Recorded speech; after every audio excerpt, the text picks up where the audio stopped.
Bienvenidos al Draw My Life de curiosidades del Real Valladolid, by Dr. Juanpa. La primera historia tiene lugar en 1927, antes del nacimiento del Real Valladolid. El club chileno Colo-Colo, fundado 2 años antes, había comenzado su primera gira europea, que le llevaría a Valladolid. El 1 de mayo Colo-Colo se enfrentó al Real Unión Deportiva, a quien derrotó por 2-6, con una revancha al día siguiente. El segundo encuentro acabó 3-3, pero el resultado quedó en un segundo plano. Durante un lance del encuentro, David Ornia golpeó en el estómago a David Arellano, jugador de Colo-Colo, que tuvo que ser retirado del césped urgentemente. Aquel choque le provocó una peritonitis que acabó con su vida el 3 de mayo de 1927. David Arellano, a quien se le atribuye la invención de la chilena, era también uno de los fundadores de Colo-Colo. Desde ese momento, el club chileno lleva un trazo negro encima del escudo en sus camisetas, en señal de luto.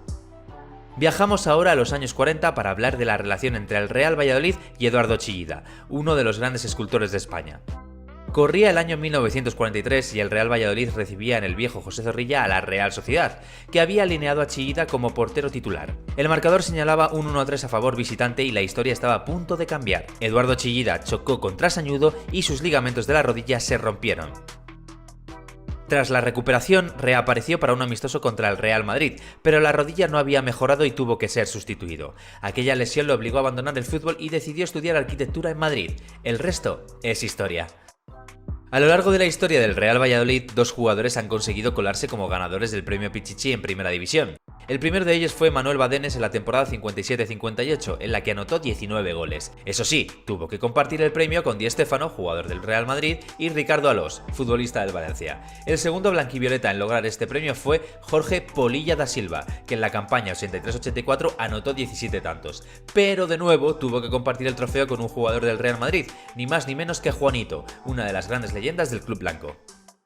En la edición de la Copa del Rey de la temporada 78-79, el Real Valladolid, que por aquel entonces jugaba en Segunda División, fue el protagonista de una de las anécdotas de la competición. Fue durante la ronda de 32avos de final en la que se tenía que medir al Real Club Deportivo Español. Por aquel entonces, Pachín, técnico del Pucela, decidió convocar a varios juveniles, como Lolo y Gail, por lo que en el terreno de juego muchos futbolistas ni se conocían.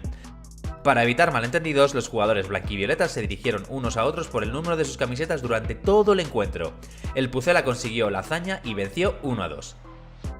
El Real Valladolid fue avanzando de rondas en la Copa y llegó hasta semifinales, donde cayó contra el Valencia de Kempes, quien se proclamaría campeón en la final. La temporada 95-96 tuvo al Real Valladolid junto al Real Oviedo como protagonistas, ya que ambos pasarían a la historia de la Liga Española. Y es que el encuentro entre ambos disputado en el Carlos Tartiere se convirtió en el partido con más penaltis pitados de la historia de la competición nacional. Un total de 6 lanzamientos de penalti fueron señalados aquella tarde, 2 para el Oviedo y 4 para el Real Valladolid. Todos los lanzamientos blanquivioletas fueron anotados por el mismo jugador, Alan Peternak, que terminó el partido con 5 goles. El resultado final de aquel encuentro fue de 3-8 para los visitantes. Toda una locura. Y para acabar, vamos con una de las anécdotas más conocidas del Real Valladolid. La temporada 97-98 no había comenzado bien en el Pucela, que cosechó 3 derrotas consecutivas. Con Cantatore en el banquillo y jugadores de la talla de César, Víctor o Marcos, la situación no era la esperada. Y es precisamente Vicente Cantatore nuestro protagonista. El periodista José María García estaba entrevistando en la cadena COPE a Marcos Fernández, vicepresidente del Real Valladolid e hijo del presidente, sobre la situación que vivía el club. En un momento de la entrevista, ambos comenzaron a hablar sobre Cantatore, quien entró en directo al programa de radio. Después de una acalorada discusión, el vicepresidente terminó despidiendo a Cantatore ante todos los oyentes. Una de las historias más extravagantes en la historia del club. Y hasta aquí este Draw My Life de curiosidades del Real Valladolid. Dinos en comentarios si había alguna historia que no conocías y no olvides suscribirte para no perderte ningún vídeo aquí, en el canal de Pucela Play. ¡Nos vemos!